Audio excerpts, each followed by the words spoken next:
بہت دنوں کی بات ہے، شہر ہیران میں ایک ترکی تاجر رہتا تھا۔ یہ بہت مالدار تھا۔ اس کے پاس انگور، انار اور سیب کے بڑے بڑے باغ تھے۔ شاندار کوٹھیاں تھیں، دولت کی ریل پیل تھی، عیش و آرام کی ہر چیز مہیا تھی۔ لوگ اسے دیکھ کر اس کی زندگی پر رشک کرتے تھے، لیکن ایک فکر تھی جو اسے اندر ہی اندر کھائے جا رہی تھی۔ دن رات وہ اسی فکر میں گھلتا، اپنے دوستوں اور عزیزوں سے مشورہ کرتا، لیکن اس کی سمجھ میں کوئی بات نہ آتی اور کوئی فیصلہ نہیں کر پاتا تھا۔ بات یہ تھی کہ اس کی ایک نوجوان لڑکی تھی، بڑی ہی خوبصورت، نیک اور سلیقہ والی، ادب، تہذیب، علم، ہنر، نیکی اور دینداری سبھی خوبیاں اللہ نے اسے دے رکھی تھی۔ گھر گھر سے اس کے لیے پیغام آ رہے تھے۔ چونکہ یہ ترکی تاجر ایک اونچے شریف خاندان کا آدمی تھا، پھر اللہ تعالیٰ نے مال و دولت بھی دے رکھا تھا، طبیعت میں نیکی اور بھلائی بھی تھی، اس لیے ہر ایک چاہتا تھا کہ وہ اس کی لڑکی کو بیاہ کر لائے۔ لیکن ترکی تاجر کا دل کسی بھی لڑکے کے لیے نہ ٹکتا تھا۔ بڑے بڑے گھرانوں کے پیغام آئے، لیکن باپ نے ہر جگہ انکار ہی کیا۔ وہ جس قسم کے لڑکے سے اپنی پیاری بیٹی کی شادی کرنا چاہتا تھا، ابھی تک اسے کوئی ایسا لڑکا مل نہیں سکا تھا۔ اس تاجر کے ایک باغ کی دیکھ بھال ایک صاحب کرتے تھے، اس کا نام مبارک تھے وہ بھی واقعی بڑے مبارک، بڑے ہی نیک اور بڑے دیندار آدمی تھے۔ تاجر کے دل میں بھی ان کے لیے بڑی عزت تھی، وہ ہر کام میں ان پر بھروسہ کرتا تھا۔ ایک دن اتفاق سے یہ ترکی تاجر اپنے باغ میں گیا۔ مبارک وہاں اپنے کام میں لگے ہوئے تھے۔ مالک کو دیکھ کر جھٹ آئے، سلام کیا اور بات چیت ہونے لگی۔ تھوڑی دیر بعد مالک نے کہا، میاں مبارک، جاؤ ایک میٹھا سا انار تو توڑ لاؤ۔ مبارک باغ میں گئے اور ایک خوبصورت سا بڑا سا انار توڑ کر لے آئے۔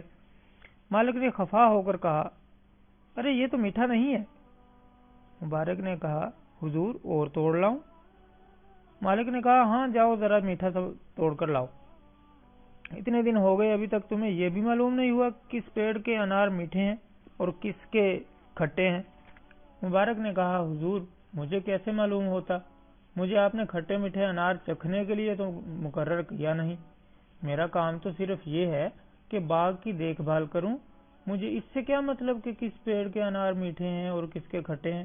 مبارک کی بات سن کر مالک بہت خوش ہوا، دل ہی دل میں کہنے لگا کہ مبارک کیسا دیندار آدمی ہے، دیانتدار بھی ہے، یہ تو آدمی نہیں فرشتہ لگتا ہے۔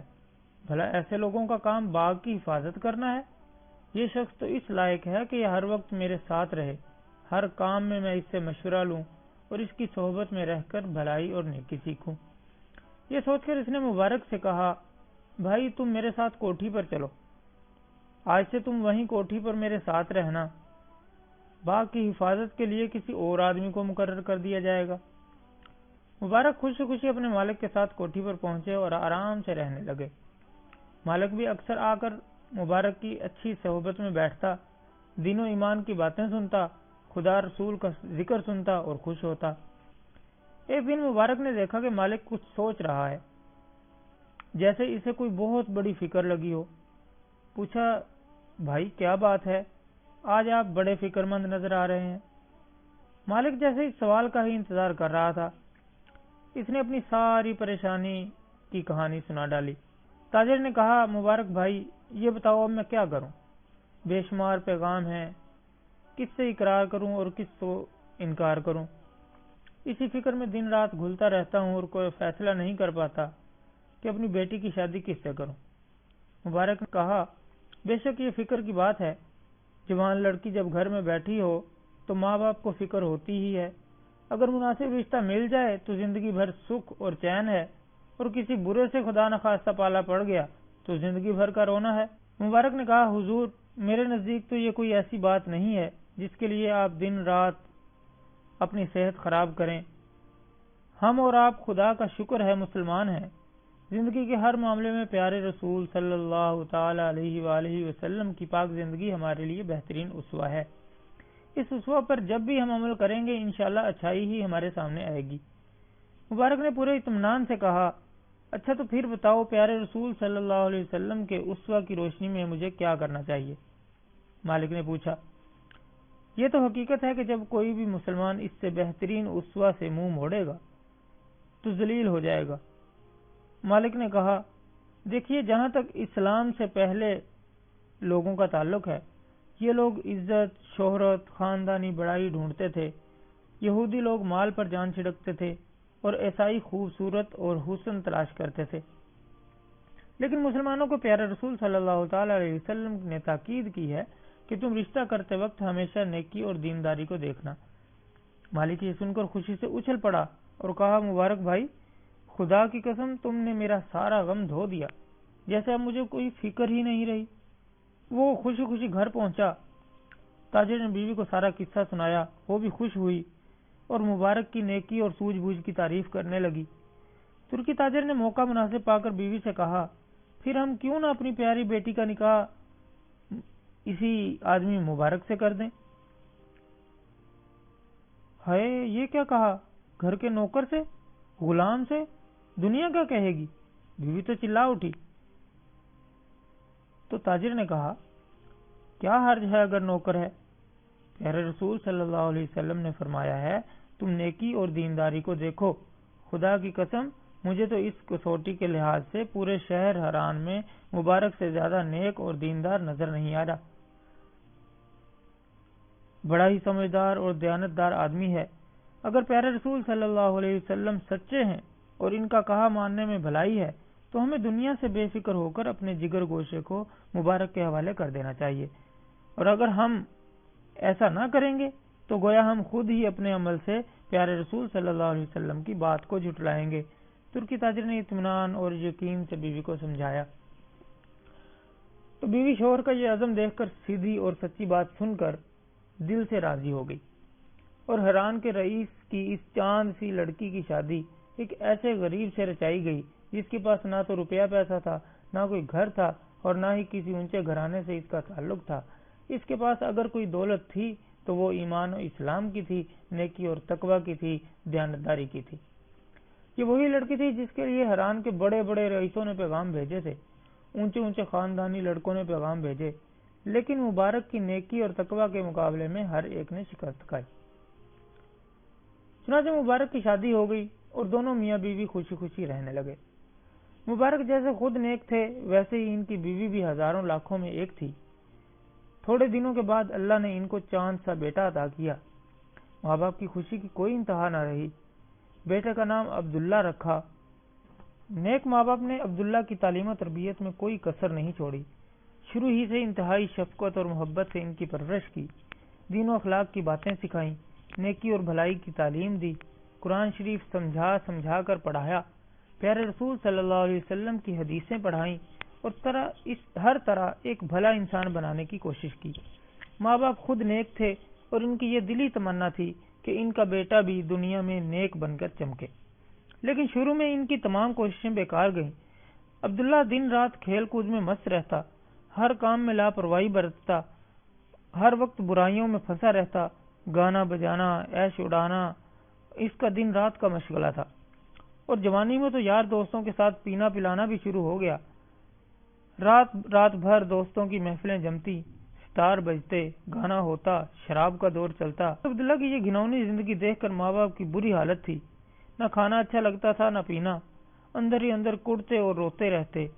بیٹے کی تربیت کے لیے انہوں نے کیا کچھ نہیں کیا تھا، لیکن انسان کے بس میں کیا ہے، دلوں کا پھیرنا تو اللہ کے اختیار میں ہے۔ اب والدین روز دعائیں کرتے، نظریں مانتے، صدقے دیتے، اللہ سے رو رو کر گر گرا کر مانگتے۔ ایک رات عبداللہ کے سارے یار دوست جمع تھے، گانے بجانے کی محفل خوب گرم تھی، شراب کے دور پر دور چل رہے تھے اور ہر ایک نشے میں دھت مست تھا۔ اتفاق سے عبداللہ کی آنکھ لگ گئی اور اس نے ایک عجیب و غریب خواب دیکھا۔ کیا دیکھا کہ ایک لمبا چوڑا خوبصورت باغ ہے اور ایک ٹہنی پر ایک پیاری سی چڑیا بیٹھی ہوئی ہے اور اپنی سریلی آواز میں قرآن شریف کی یہ آیت پڑھ رہی ہے، جس کا ترجمہ یہ ہے، کیا ابھی تک وہ گھڑی نہیں آئی کہ اللہ کا ذکر سن کر مومنوں کے دل لرز جائیں اور نرم پڑ جائیں؟ تو عبداللہ گھبرا کر اٹھ بیٹھا۔ اس کی زبان پر یہ بول جاری تھے کہ اے اللہ، وہ گھڑی آ گئی ہے۔ اٹھا، شراب کی بوتلیں پٹک دیں، ستار کو ٹکڑے ٹکڑے کر دیا، رنگین کپڑے پھاڑ ڈالے اور غسل کر کے سچے دل سے توبہ کی اور اللہ سے پکا عہد کیا کہ اب کبھی تیری نافرمانی نہیں کروں گا، پھر کبھی کسی برائی کے قریب بھی نہ پھٹکا۔ یہی عبداللہ ہے کہ جس کو لوگ عبداللہ بن مبارک کے نام سے جانتے ہیں۔ یہ وہ عبداللہ ہیں جن کے علم و تقوی کی پوری دنیا میں دھوم ہوئی، جو مشرق و مغرب کے عالم کہلوائے، جو اسلام کا چلتا پھرتا نمونہ تھے، اور حضرت عبد الرحمن بن مہدی رحمۃ اللہ علیہ اور احمد بن حنبل رحمۃ اللہ علیہ جیسے بزرگ ان کے شاگرد تھے۔ تھوڑے ہی دن کے بعد اس ترکی تاجر کا انتقال ہو گیا اور اس کے مال و دولت کا ایک بڑا حصہ حضرت عبداللہ بن مبارک کے والد حضرت مبارک کو ملا۔ یہ ساری دولت حضرت مبارک نے حضرت عبداللہ کے تعلیم میں لگا دی، اور خدا کا کرنا یہ کہ حضرت عبداللہ رحمۃ اللہ علیہ حدیث کے امام کہلوائے۔ سچ تو یہ ہے کہ اگر آدمی سچے دل سے اللہ سے عہد کر لے اور برائیوں سے بچنے کا پکا ارادہ کر لے تو پھر وہ اللہ تعالیٰ ایسے آدمی کی مدد فرماتا ہے اور نیکی کی راہ سمجھا دیتا ہے۔ پھر نیکی کی راہ پر چلنا اس کے لیے آسان ہو جاتا ہے، اور برائی کی راہ پر جانا اتنا مشکل ہو جاتا ہے جتنا دہکتی ہوئی آگ میں کود پڑنا۔ آدمی کو کبھی بھی اللہ کی ذات سے مایوس نہیں ہونا چاہیے۔ ایک وہ زمانہ تھا کہ عبداللہ رات رات بھر گناہوں میں لت پت پڑے رہتے تھے، خدا اور رسول کی نافرمانی کرتے تھے، اور ہر ایک کو ان کی زندگی سے گھن آتی تھی۔ لیکن جب انہوں نے سچے دل سے توبہ کی، اپنے گناہوں پر شرمندہ ہوئے اور اپنے اللہ تعالیٰ سے پکا پختہ عہد کیا کہ اب جیتے جی کبھی برائی کے قریب بھی نہیں پٹکیں گے، تو اللہ کی رحمت نے ان کا ہاتھ پکڑ لیا، نیکی کی راہ پر لگایا، اور وہ ایسے نیکوں کے نیک بنے کہ اپنے زمانے کے تمام علماء نے ان کو اپنا سردار مانا، حدیث کے امام کہلوائے، اور آج تک دنیا ان کی نیکی سے اور علم سے بھرپور فائدہ اٹھاتی آ رہی ہے، اور قیامت کے دن تک ان کی نیکی سے اور ان کے علم سے فائدہ اٹھایا جاتا رہے گا۔ ناظرین، یہ تھا حضرت عبداللہ بن مبارک رحمۃ اللہ علیہ کی زندگی کا مختصر سا واقعہ۔ مزید اچھی ویڈیو کے لیے اور اچھی معلومات کے لیے ہمارے چینل کو سبسکرائب کیجیے اور بیل آئیکن کو بھی دبا دیجیے تاکہ آپ کو ہر اپڈیٹ ملتی رہیں اور نوٹیفیکیشن ملتے رہیں۔